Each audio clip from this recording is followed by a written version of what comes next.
Muchas gracias, presidente.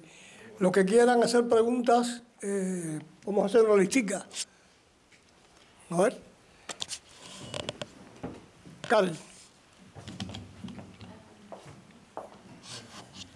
Gracias, presidente Gutiérrez. Me he dado cuenta que es usted la única persona, al menos figura pública en el Ecuador, que está luchando y tratando de hacer algo por unir fuerzas en la oposición al presidente Correa. Quisiera saber con qué obstáculos se está encontrando usted para lograr esto. Bueno, es lamentable, pero esta desidia de alguna manera es contagiosa. Nosotros, ante la propuesta del presidente Correa de la reelección indefinida, inmediatamente lanzamos una propuesta en la Asamblea desde el mes de abril, y en el mes de mayo la hicimos pública a la ciudadanía y presentamos también la propuesta de una consulta con dos preguntas. La primera, para evitar la reelección consecutiva y con mayor razón la reelección indefinida, porque actualmente la Constitución permite la reelección consecutiva. Nosotros estamos convencidos de que la reelección consecutiva, al menos por el presidente Correa, ha sido mal utilizada, porque él aprovecha de todos los recursos del Estado, de toda la infraestructura del Estado para generar una competencia inmensamente desigual. Así que nuestra propuesta es que no haya reelección reelección consecutiva y mucho menos reelección indefinida. En otras palabras, el presidente termina su mandato de 4 años y se va a la casa para que permita que el gobierno entrante pueda fiscalizar al gobierno saliente. Se impide el uso de recursos públicos en campaña electoral, como hace Correa, y también pues con la alternabilidad se fortalece mucho más la democracia. Y la segunda pregunta que para nosotros, para nuestro partido, Sociedad Patriótica, la lista número 3, es mucho más importante que la primera pregunta, es reestructurar la conformación del Consejo Nacional Electoral. En la actualidad, el Consejo Nacional Electoral, de acuerdo a la Constitución, está integrado por 5 miembros, que dice ahí de la ciudadanía, pero son 5 miembros electos por el Consejo de Participación Ciudadana y Control Social, un poder ciudadano que crearon con la nueva Constitución, que es totalmente controlado por el presidente Correa. Entonces, los 5 integrantes, como lo denunció un consejero de este Consejo de Participación Ciudadana y Control Social en estos días, hace 3 o 4 días, antes de venir yo para acá, está integrado por 5 exfuncionarios de Correa, o sea, 5 súbditos de Correa. Entonces, nosotros queríamos proponer que el Consejo Nacional Electoral esté compuesto por un representante de cada organización política, de alguna manera como era antes, pero dijimos, va a ser imposible que eso nos aprueben, entonces la fórmula es mixta. A más de los 5 miembros que ya tiene Correa en el Consejo Nacional Electoral, la propuesta es que haya un delegado de cada organización política representada en la Asamblea Nacional, con lo cual Correa tendría una mayoría absoluta. Tiene ya 5, más uno de Alianza País en la Asamblea, otro del socialismo, otro del Avanza, serían 8 los que tendría Correa. Y la oposición tendríamos 4. Estaría el de Creo, el de Pachacuti, el Social Cristiano y el de Sociedad Patriótica. Pero creemos que con 4 ya pues se puede hacer algo en el Consejo Nacional Electoral. Esa es la propuesta. Lamentablemente, decía, nosotros pues propusimos en abril, insistimos en mayo, los partidos políticos de la oposición no estaban interesados, hubo algunas publicaciones, yo las traía ahí en el PowerPoint, de periódicos en donde titulares la oposición no apoya la propuesta de Sociedad Patriótica, Creo decía que no, que ellos no están de acuerdo con la consulta, lo mismo Pachacuti y lo mismo los social cristianos. Tal vez era porque no habían encuestas favorables a la consulta. En agosto salen las primeras encuestas favorables a la consulta, entonces todas las organizaciones se montaron en la ola de la consulta y para nosotros eso fue realmente formidable porque veíamos pues que había más posibilidad, ahora que estaban interesados en la consulta, de unirnos. Y la propuesta nuestra ha sido y sigue siendo que se nombre un comité o una junta cívica o ciudadana totalmente apartidista, que no tenga nada que ver con los partidos políticos, para que sea la que lidere no solamente el proceso de consulta, sino inclusive el tema de unidad, para después de la consulta, en caso de que ésta se dé. Tampoco pues eso ha tenido acogida en las otras organizaciones políticas. Es más, el gobierno pues utiliza todas las fuerzas posibles y el dinero y herramientas para infiltrar gente, para dividirnos, a tal punto que una malhadada declaración de uno de los integrantes de este colectivo de Creo, en el mes de agosto, mediados de agosto, por ahí, cuando ellos se unieron a la consulta, dijeron pues públicamente, sí, nosotros estamos con la consulta, pero sin los iniciadores, pero sin sociedad patriótica. Es decir, comenzaban ellos a dividir, a hacerle el juego, lamentablemente, a Rafael Correa. Nosotros le salimos al paso, le dijimos, bueno, como buenos cristianos, como buenos patriotas, nos han pegado en una mejilla, pero por amor a la patria, por la democracia, estamos listos a poner la otra mejilla. Y hemos seguido insistiendo en el tema. Presentamos nosotros la propuesta de consulta en el Consejo Electoral. A la semana siguiente presentó Creo. El 27 de noviembre el Consejo Electoral nos devolvió. Nosotros presentamos inmediatamente a la Corte Constitucional y está en la Corte Constitucional. Según los constitucionalistas de Quito, de Guayaquil, la propuesta nuestra está bien planteada, es de aplicación inmediata, es decir, si el pueblo vota afirmativamente por nuestra propuesta, entra en vigencia inmediatamente. No necesita ir nuevamente a la Asamblea, a la Corte Constitucional, es de vigencia inmediata, se convierte en ley constitucional ipso facto. El pueblo vota e inmediatamente se acabó la reelección consecutiva y por supuesto la indefinida, y el Consejo Nacional Electoral tenía que estar integrado a más de los 5 miembros actuales por un delegado de cada organización política. Hemos hecho algunas acciones, fuimos a reclamar en la Corte Constitucional porque hasta ahora no nos dicen absolutamente nada, y en esta semana tenía aquí la gente de nuestro partido a pedir una audiencia pública a los de la Corte Constitucional, porque ya tenemos como 2 meses y no nos dicen absolutamente nada, y el problema es que el tiempo corre. Las reformas tienen que estar listas un año antes de las elecciones. Es decir, si es que no hay una reforma hasta finales de este año 2015, máximo hasta enero del 2016, esas reformas ya no corren para las elecciones del 2017. En ese problema también están los del gobierno. Si no cambian ellos la Constitución hasta enero del año 2016, eso ya no corre para estas elecciones, sino serían pues para el próximo año, porque así dice la Constitución. Toda reforma al proceso electoral deben estar concluidas un año antes de las elecciones. Ese es el tema, hay un poco de escepticismo en la gente, pero nosotros hemos dicho, pues, lo único que no podemos hacer es quedarnos con los brazos caídos. Tenemos que seguir luchando. Es muy difícil que nos aprueben la propuesta de consulta, pero también sería traído de los cabellos que nos las nieguen, porque está sumamente bien planteada.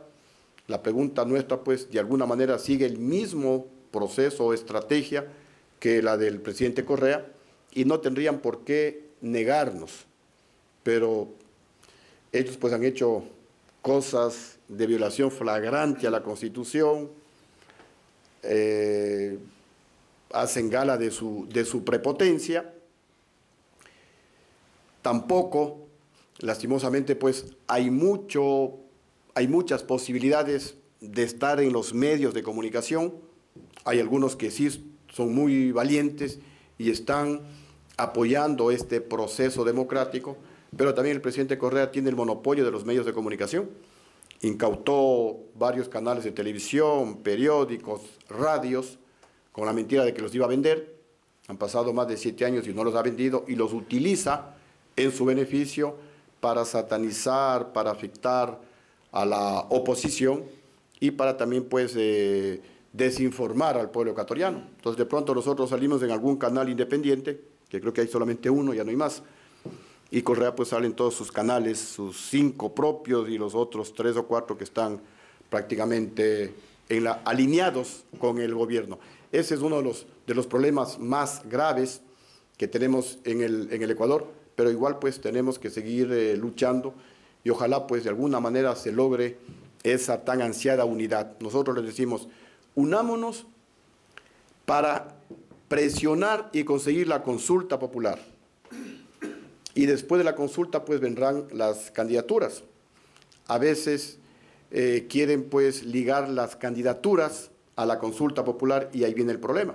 Por eso es que nosotros seguimos insistiendo que creemos que la mejor alternativa es que se nombre una junta ciudadana, una junta cívica, totalmente apartidista, de gente pues que sean patriotas, que no tengan nada que ver con la política, para que ellos nos unan, para que ellos digan, la propuesta de consulta es esta, para que todos recojamos firmas de esa única propuesta y que esa junta, pues, si es del caso, llame a las movilizaciones y todos acudir a presionarle a la Corte Constitucional para que finalmente aprueben la consulta. Porque si no hay presión, si no hay movilización, unas 10.000 personas que estén ahí gritándoles en las orejas a los de la Corte Constitucional, yo creo que va a ser cuesta arriba que aprueben el proyecto de consulta.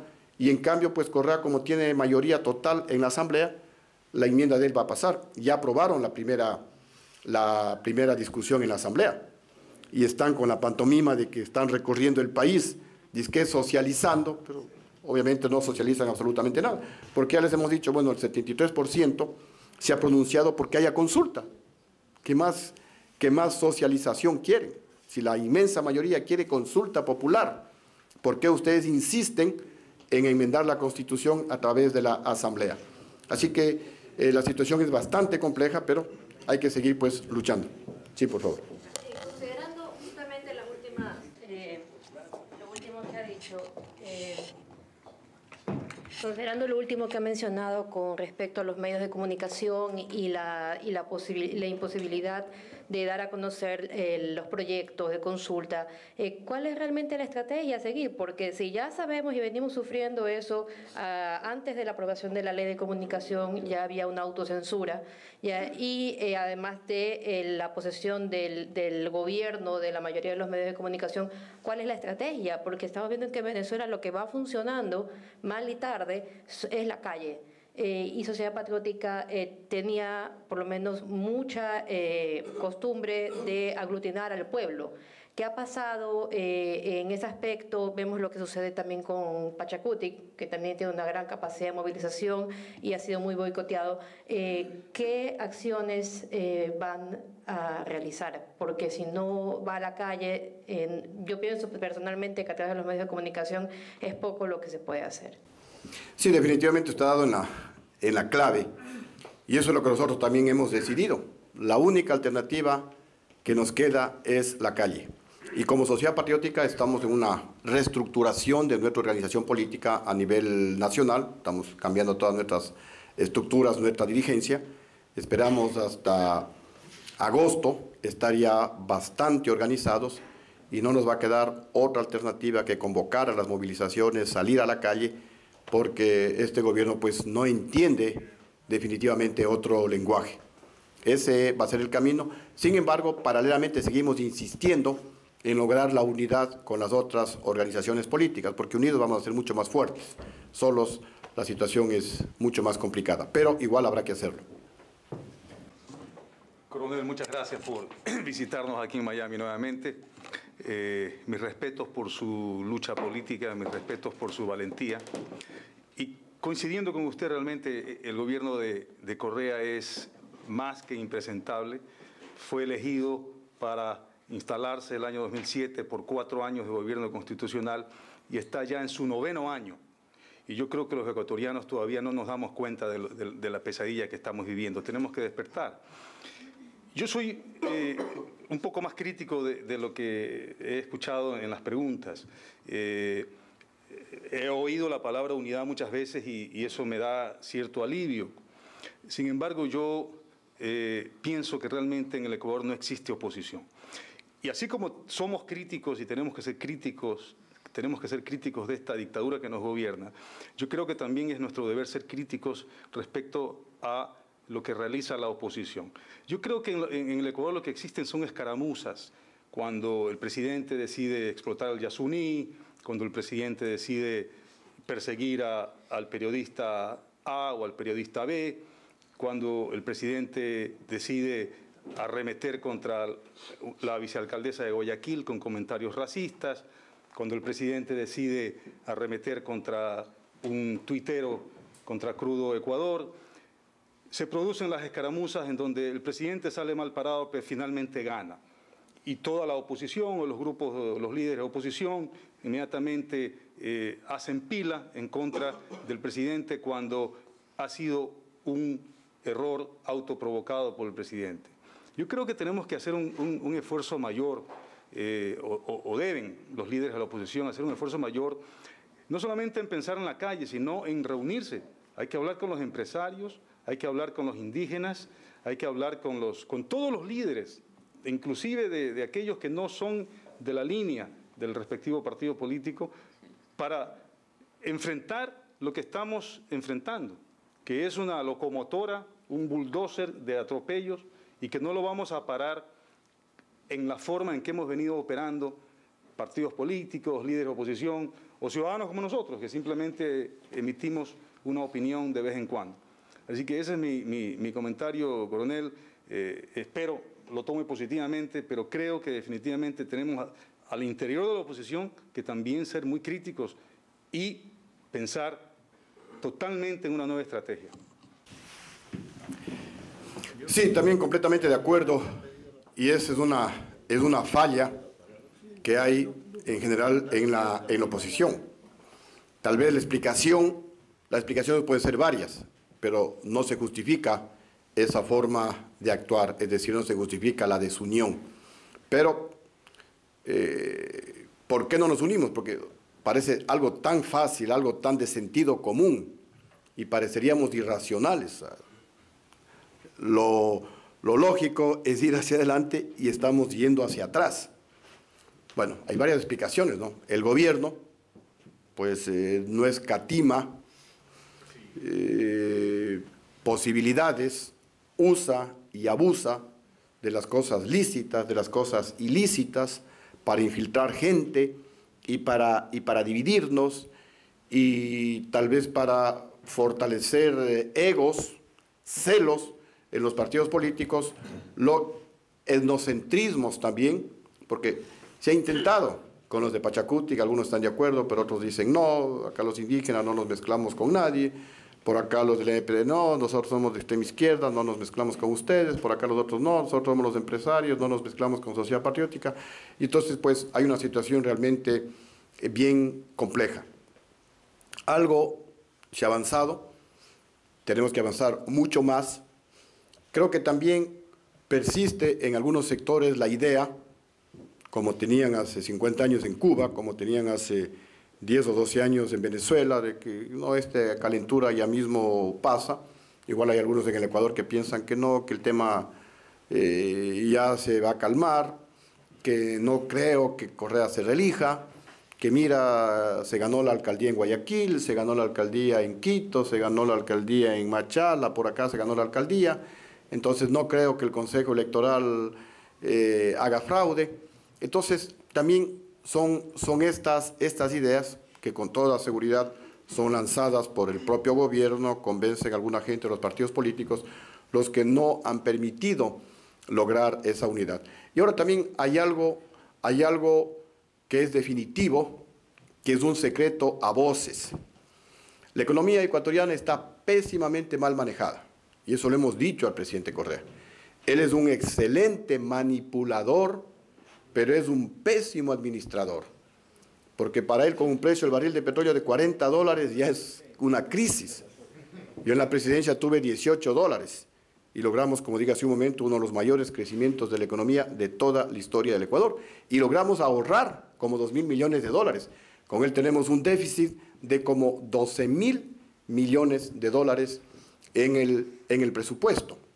Pero, ¿por qué no se siente mucho este mal manejo económico? También le hemos dicho al presidente Correa que la calidad de un estadista, de un administrador, se la mide en la escasez, no dilapidando en la abundancia, como ha hecho Rafael Correa. Pero, insisto, ¿por qué no hay este descalabro todavía económico en el Ecuador? Por el narcotráfico. Hay una cantidad inmensa de lavado de dinero en el Ecuador.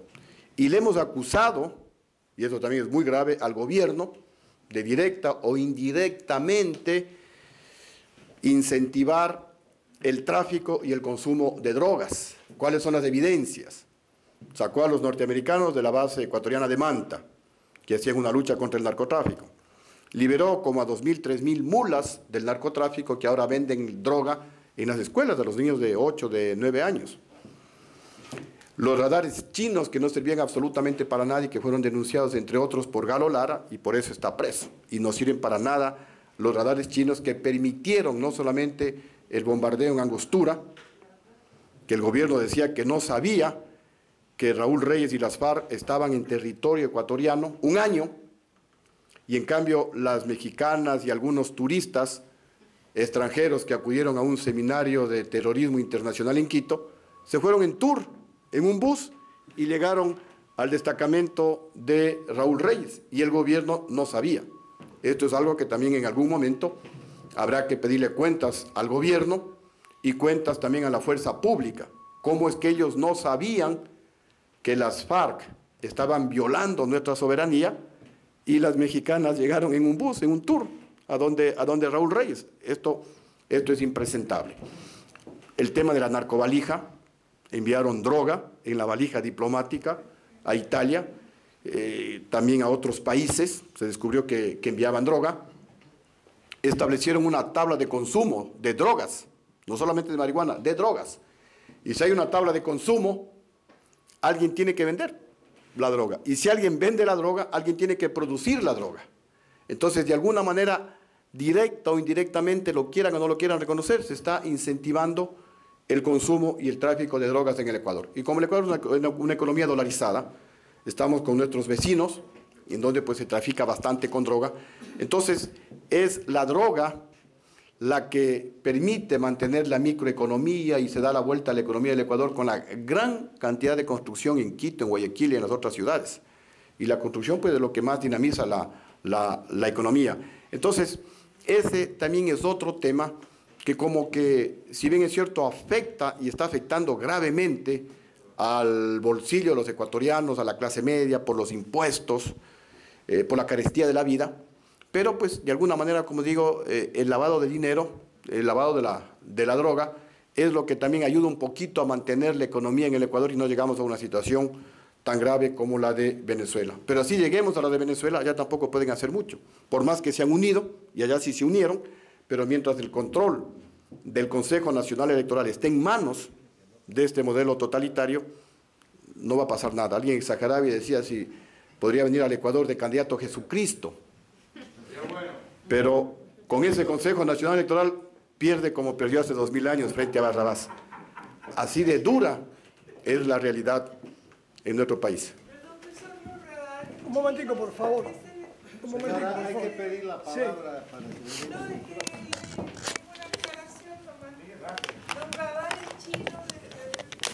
Sí, a ver, se compraron supuestamente unos radares chinos a la China, ¿no? Unos radares para controlar el tráfico aéreo como una medida de seguridad a nuestra soberanía, para que no invadan narcoavionetas, aviones de los países vecinos, o sea, una medida de seguridad.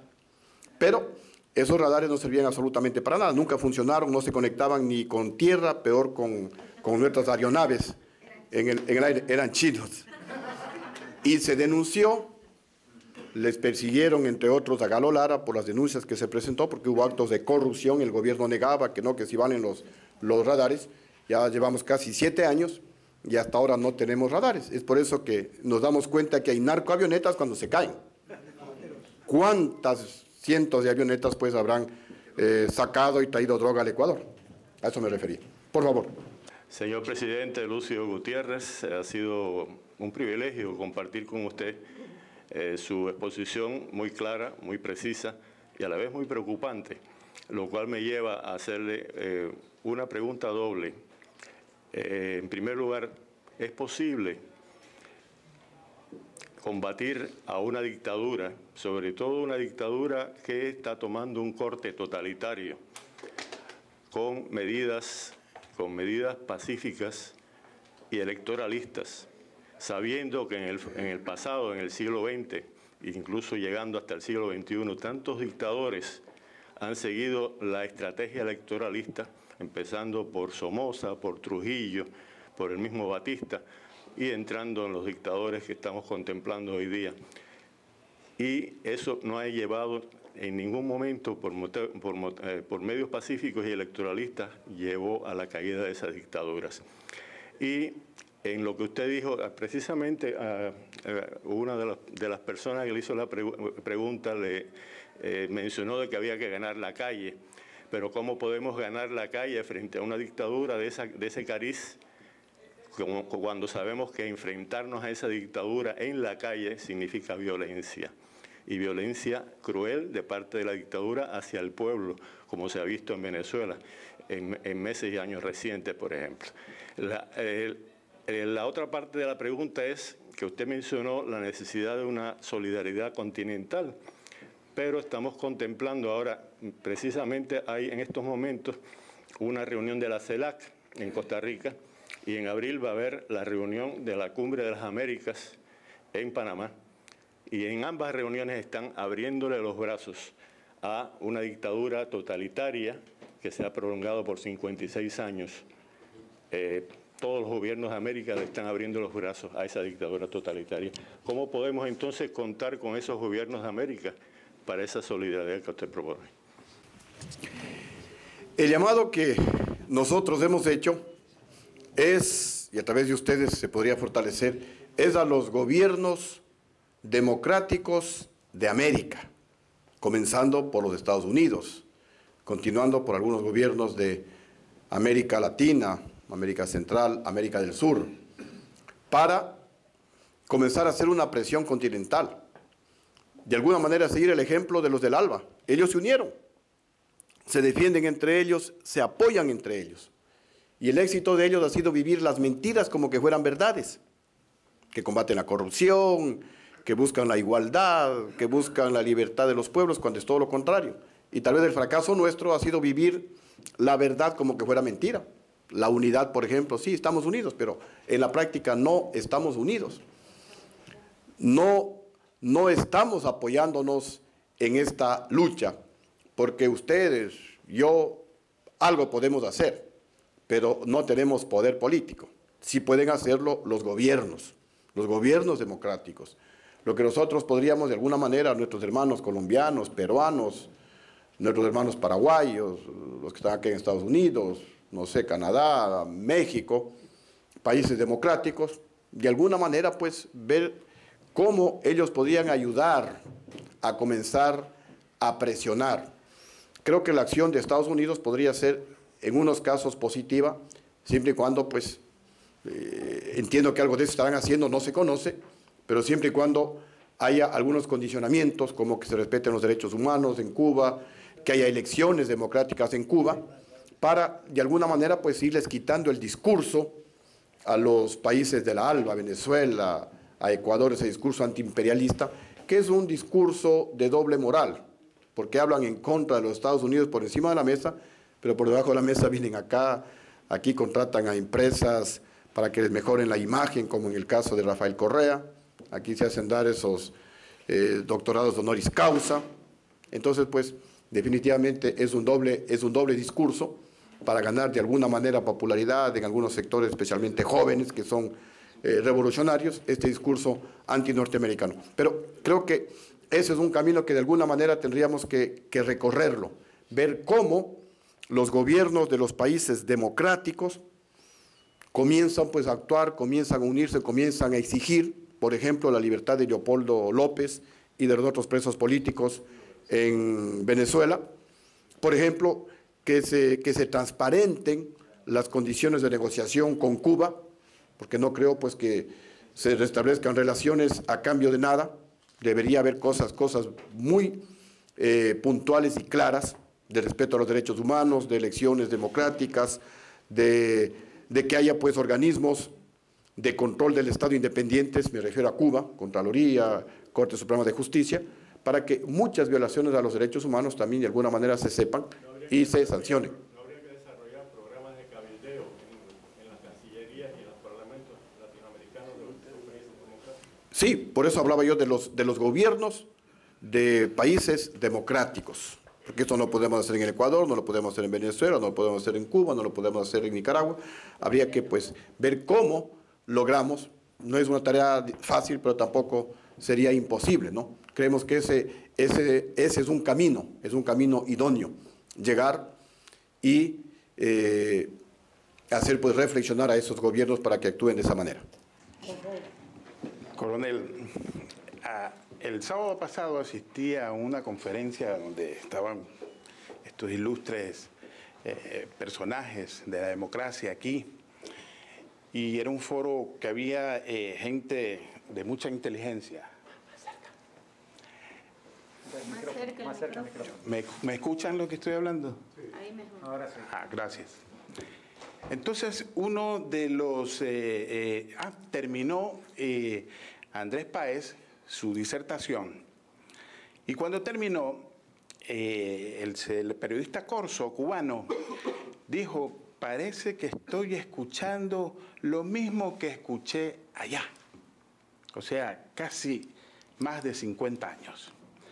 Quiero decirle que vivo aquí en Miami 21 años y sigo escuchando la misma historia de que Fidel Castro y muchos cubanos lo alaban. Queriendo hablar mal, lo alaban, porque ha tenido el éxito de tener allí a un país sometido 56 años. Y entonces alaban a Noriega, que ese es el más avispado de todos, porque está calladito y ni siquiera un nicaragüense estuvo allí exponiendo algo sobre ese mal gobierno. Ortega. Entonces, ¿qué es lo que pasa, coronel? A Abdalá Bucaram lo derrocaron y el Congreso lo declaró loco. O sea, ahí había algún psicólogo que de una manera académica dijo: el presidente del Ecuador no puede gobernar más porque es loco. Es decir, lo derrocaron. Yo soy ecuatoriano y yo le voy a decir una cosa. Lo que usted nos ha dicho en este momento es que a Correa no lo va a sacar nadie. ¿Por qué? Porque tiene todo agarrado, igual que Castro. Los cubanos no han podido sacarlos. ¿Sabe quién va a sacar a Correa de allí, de ese poder? Un derrocamiento. Eso es todo.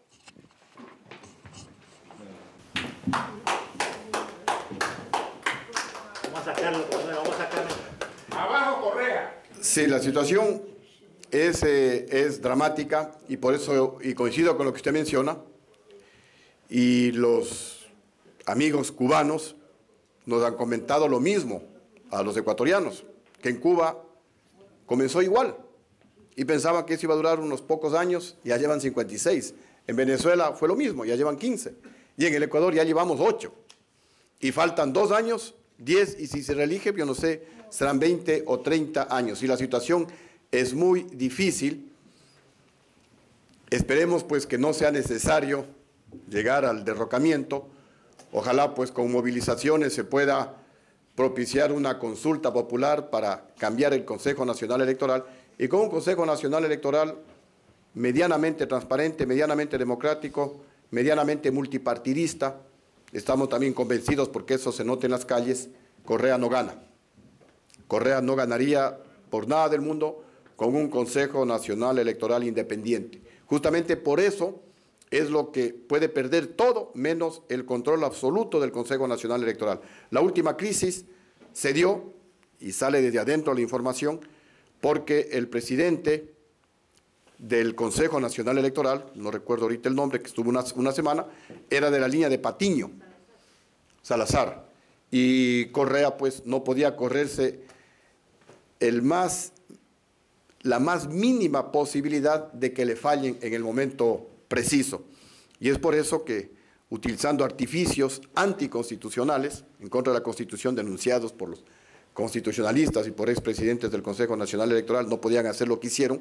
Denunció uno, se principalizó otro, le cambiaron a Salazar y le pusieron, creo que esposo ahora, de la línea, a través de Doris Solís, que es la secretaria del partido de ellos, y que obedece pues las órdenes de Rafael Correa. A ese extremo control del Consejo Nacional Electoral llega Correa. No quiere tener pues la más mínima posibilidad de que le falle. Son del mismo partido, pero no, tiene que ser el que le responde a Correa. No puede ser alguien que, así sea del partido, le responda a uno de los más incondicionales, como es Patiño. Entonces, la situación es bien compleja, pero si logramos desmantelar el Consejo Nacional Electoral, yo creo que no es necesario derrocarle a Correa, sino pues se le puede derrotar en las urnas, porque con Consejo Electoral independiente definitivamente él no ganaría. Es lo mismo que en Venezuela.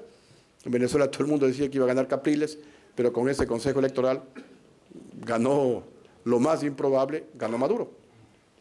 Ese es el problema. Ojalá que no lleguemos a lo que usted menciona. Por favor. Muy buenas noches, mi coronel, un gusto saludarle. Digo mi coronel porque yo fui un oficial del ejército en grado de mayor.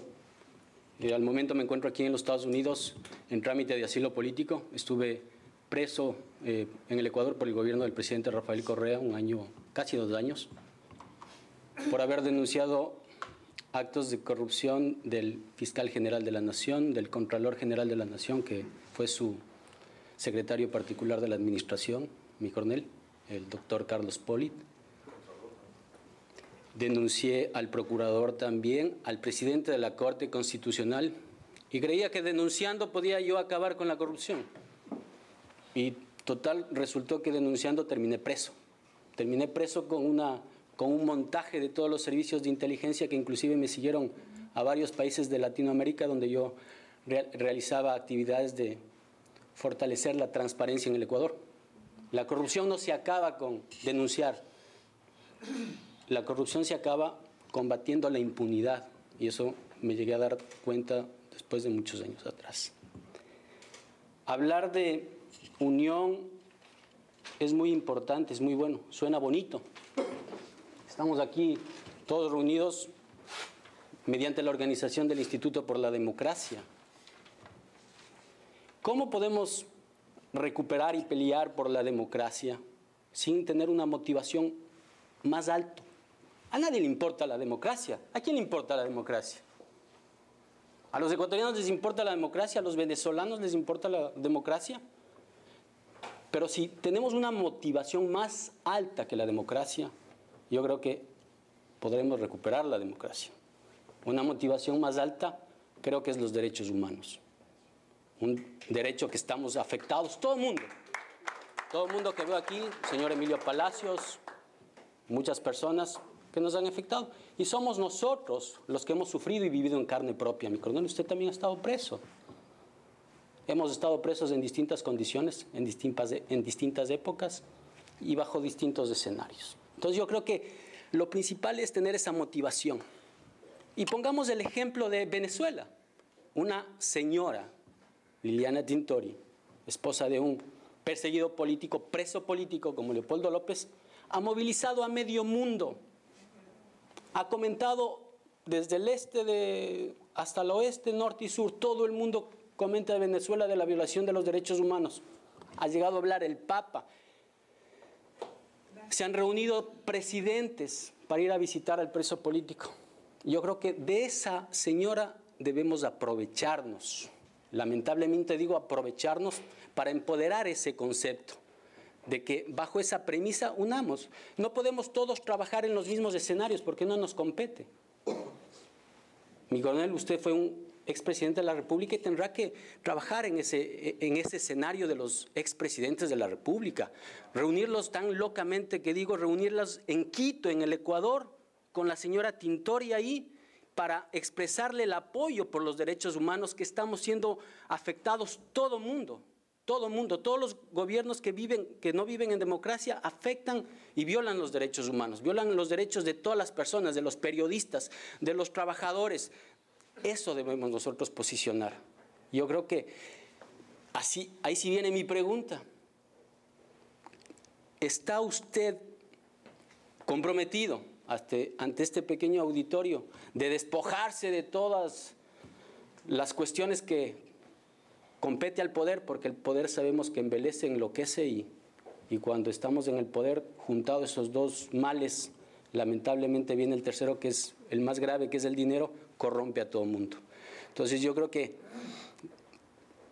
hablar en el sentido latinoamericano, con el ejemplo de Venezuela, con el ejemplo de Cuba. Nadie ha dicho nada de Cuba, nadie se ha pronunciado absolutamente qué va a pasar con el restablecimiento de las relaciones. No he escuchado, no he visto a ningún líder político que se ha reunido y ha hecho lo mismo, ¿no? Claro, es importante retomar las relaciones, pero ¿bajo qué circunstancias? ¿Bajo qué costo? La motivación, nuevamente, los derechos humanos. Entonces, mi coronel, mi pregunta es, ¿se compromete usted a desprenderse de todas las cuestiones políticas, lo que sea, para, bajo este concepto de motivación como bien más alto de la democracia, que son los derechos humanos, a liderar esta causa, más o menos con esta idea que yo le doy? Porque podemos tener muchos pensamientos, muchos criterios, pero yo creo que ese es el sentido. Entonces, quisiera saber su respuesta, mi coronel. Por supuesto que sí. Y en eso estamos. Y vamos a continuar. Al igual que ustedes, pues por un profundo amor al país, yo me voy a quedar en el Ecuador. Mi madre está enterrada en el Ecuador, una hija está enterrada en el Ecuador, y si Dios nos dispone otra cosa, pues yo me quedaré en el Ecuador. Estando libre en otros países, renuncié al asilo político y fui a estar preso en el penal García Moreno, junto a delincuentes que habían asesinado a varias personas, junto a narcotraficantes internacionales. Fui ahí en defensa de mi honor, cuando me acusaron de un sinnúmero de mentiras, y salí libre, con gobierno en contra, con gobierno que quería justificar el golpe de Estado. Así que me preguntó, pues la respuesta es sí, y rotundamente sí, en beneficio de mi país, que lo amo pues por sobre todas las cosas, y lo hemos demostrado. Y obviamente pues también en defensa de los derechos humanos, como usted mencionaba, de muchos ecuatorianos que están aquí, de muchos latinoamericanos que están aquí, y de muchos perseguidos en el mundo entero en contra de los derechos humanos. Hay varios países, Corea del Norte, por dar un ejemplo, en donde pues deben estar sufriendo posiblemente mucho más que lo que sufrimos en Ecuador y en Venezuela. Pero insisto, por tercera vez la respuesta es sí. Muchas gracias, presidente. Muchas gracias a ustedes por estar aquí con nosotros. Y antes de terminar, quería decirles que me viene a la mente algo que dijo José Stalin con relación a los votos. Decía, los que votan no deciden nada. Los que deciden son los que cuentan los votos. Muchísimas gracias por estar aquí.